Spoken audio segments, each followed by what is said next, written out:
நான் தொடர்ந்து jokes video பார்த்துட்ருக்கேன் இல்லையா, அதில் வந்து ஃபஸ்ட்டு ஜோக் பெஸ்ட் ஜோக் எப்பயுமே பார்ப்போம். அதேமாரி ஒரு ஜோக்கை பார்க்குறான். கணவன் தன் ஃபேஸ்புக் ஸ்டேட்டஸில் நல்ல காலை, ஒரு அழகான நாள், இன்று நான் மிகவும் மகிழ்ச்சியாக இருக்கிறேன்னு சொல்லிட்டு ஒரு ஃபேஸ்புக்கில் ஒரு ஸ்டேட்டஸ் வச்சுருக்கிறாரு. மனைவி கமெண்ட், சவால் ஏற்றுக்கொள்ளப்பட்டது.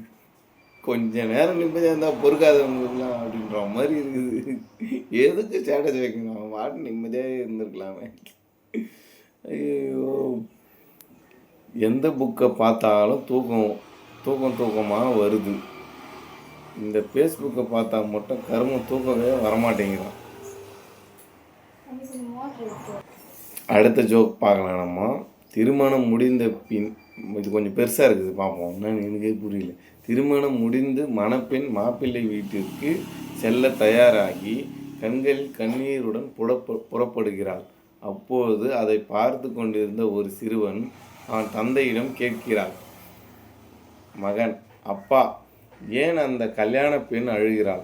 அதுக்கு அப்பா சொல்கிறாரு, ஏனென்றால் அவள் தனது பெற்றோரை பிரிந்து ஒரு புது இடத்திற்கு செல்கிறாள்.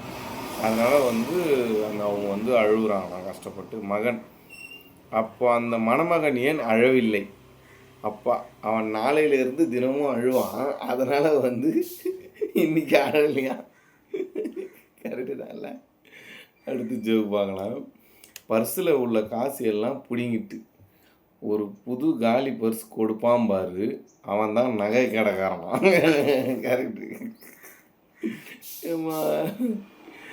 அடுத்து ஜோக் பார்க்கலாம். தந்தை, டேய், நீ நிற்கிற மாதிரியெல்லாம் வாழணும்னா, தந்தை, நீ நினைக்கிற மாரிலாம் வாழணும்னா நீ அம்பானி வீட்டில் பிறந்திருக்கணும். மகன், அப்போது நீங்கள் அம்பானியான பிறகு என்னை பெற்றிருக்கணும் அப்படின்னு சொல்லிட்டு பையன் சொல்கிறான். டப்பு கொடுக்குறானுங்க. இப்போ இருக்கிற சின்ன பசங்களாம் நம்ம என்ன பேசுனாலும் அது ஈக்குவலாக டப்பு கொடுக்குறானுங்க.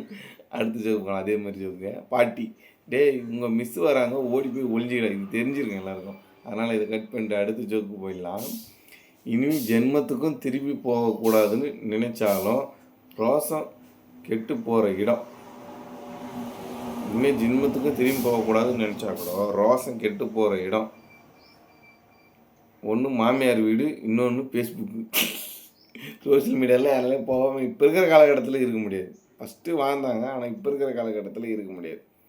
அதை தான் அவங்க சொல்ல வராங்க.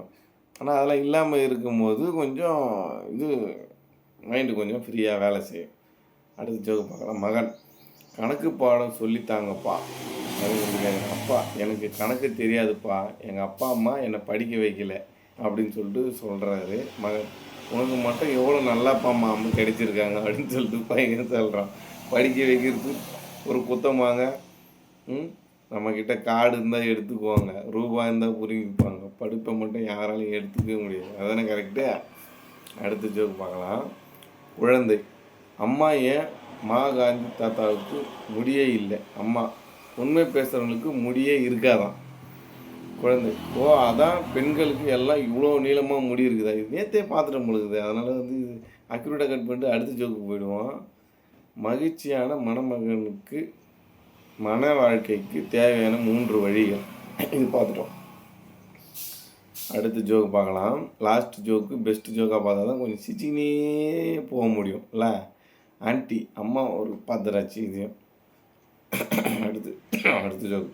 ஒரே ஒரு எழுத்து பிழையினால் ஒரே நாளில் 10 லட்சம் புத்தகம் விற்பனையாகியதான்.